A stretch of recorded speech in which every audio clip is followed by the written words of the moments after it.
What's poppin', people? My name is Duckhead, and I just saw a video by Scott Junn saying that Dead by Daylight was overall killer-sided now, and I disagree with that.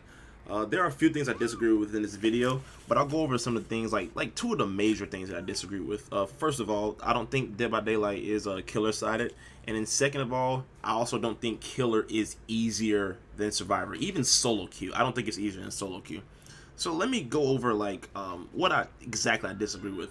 He used solo queue as a big basis of his argument, saying that solo queue is difficult with this gen kick meta and eruption, things like that. It makes killer easier than survivor. He finds killer generally easier.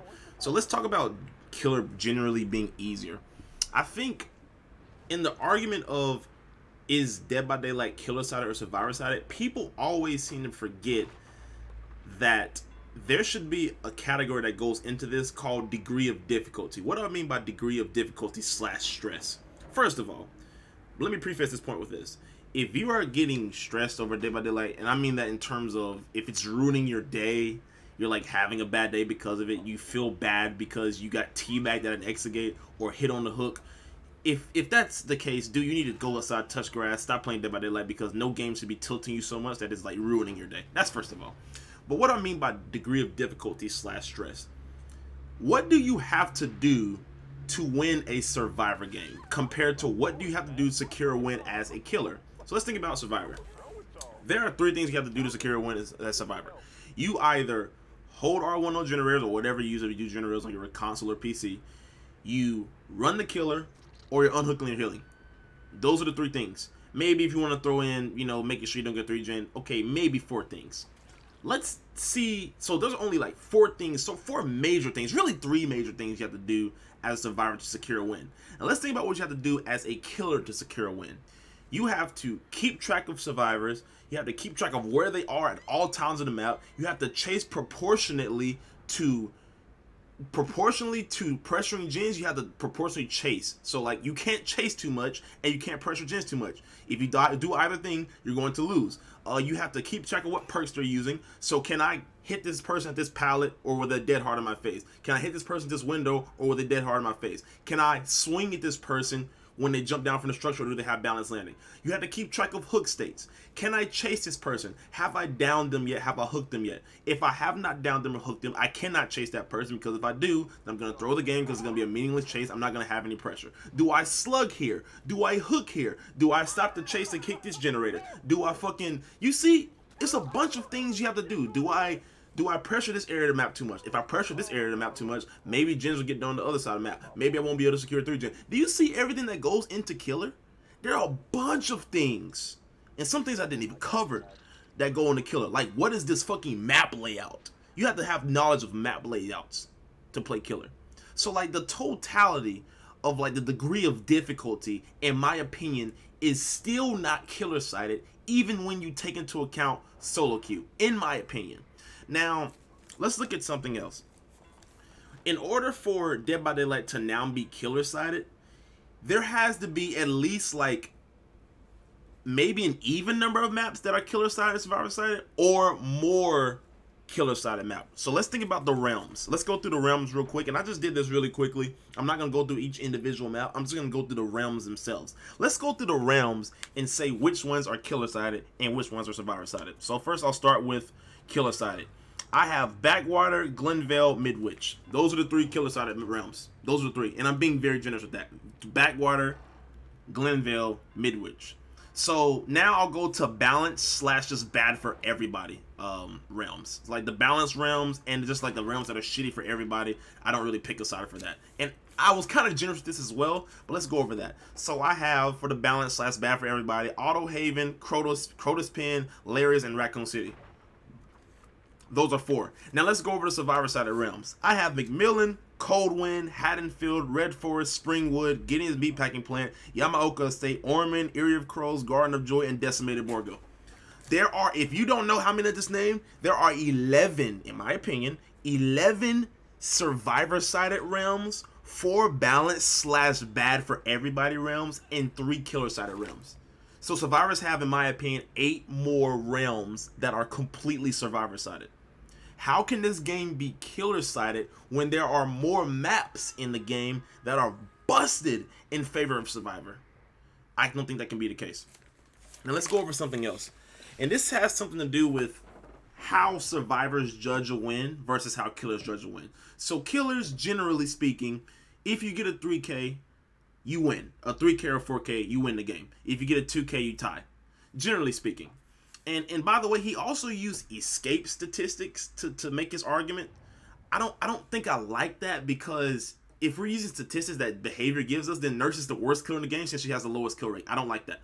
So in terms of wins, killers 3K, 4K, that's a win. But as Survivor, I think survivors look at the game the wrong way when they judge wins. First of all, there are 4 of you, so you can't judge killer versus survivor singular. You have to judge killer versus survivors plural. So you're judged, I think you should be judged as a team. So for example, if the killer chases me for 5 generators, all 5 gens get complete, he camps me on the hook, and my team gets out, that killer lost. He got 1 kill. He got a 3-man escape. That's a lose. That's a loss in my book. So I don't think that survivors understand that you're not going to escape every game. That might not be your role for that specific game. Maybe your role will be you're just doing generators, or maybe your role will be you're healing / unhooking people, or maybe your role will be you're running the killer. You have to do what it takes to secure your team's win. So you aren't going to escape every single game. That wouldn't make any sense if you did. You aren't going to escape every game. What you have to do is you have to think about, are the actions I'm doing, are they helping my team to escape? And if they are, and if your team gets a 3-man out, that is a win in your book and a loss in the killer's book. Because although you may not have escaped, the killer still lost because he only killed you. So those are the grievances I have with Scott Junn's video. I just respectfully disagree with his overall premise of killer being easier than Survivor. And maybe that just speaks to me as a player. Maybe I'm just like not good enough to find killer easy, because when I play killer, I can't, like, for example, when I stream, I can look at chat while I'm playing Survivor. I can look at chat. I'm just chilling, I'm making jokes, whatever. But when I'm playing killer, I'm locked the fuck in. If I'm not locked the fuck in, then I'm gonna fuck the game up and I'm gonna get fucking obliterated. So maybe that just speaks more about me as a player than the state of the game itself. But in my opinion, this game is not killer-sided. Now, I'm not going to say it's heavily killer-sided. I'm not going to say it's heavily survivor-sided. It's definitely less survivor-sided than it used to be.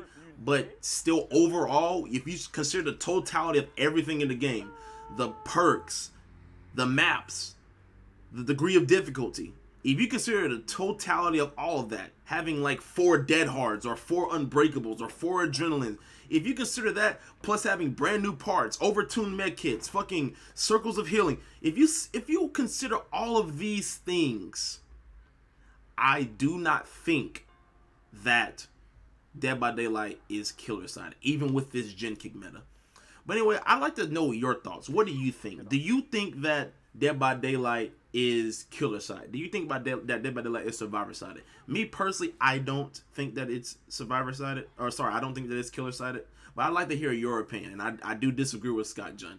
And if you fucking disagree with me, don't just fucking insult me in the comment section and not like fucking give any information, give anything to back your argument. Just fucking say why you think it's survivor-sided, or say why you think it's killer-sided. Don't just go and insult me, or you a bitch, nigga. Anyway, I'm going to take Scott Junn up on this challenge. I'm going to stream 10 solo queue Survivor games, and I'm going to stream 10 killer games of me playing Clown. And I'm going to compare my findings with both.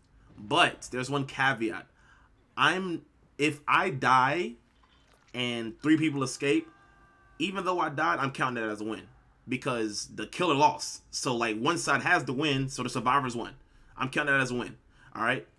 And of course, 3 or 4K as Clown, that will be the way I judge a win for a Clown. Anyway, if you fucking disagree with what I'm saying, let me know. If you agree with what I'm saying, let me know.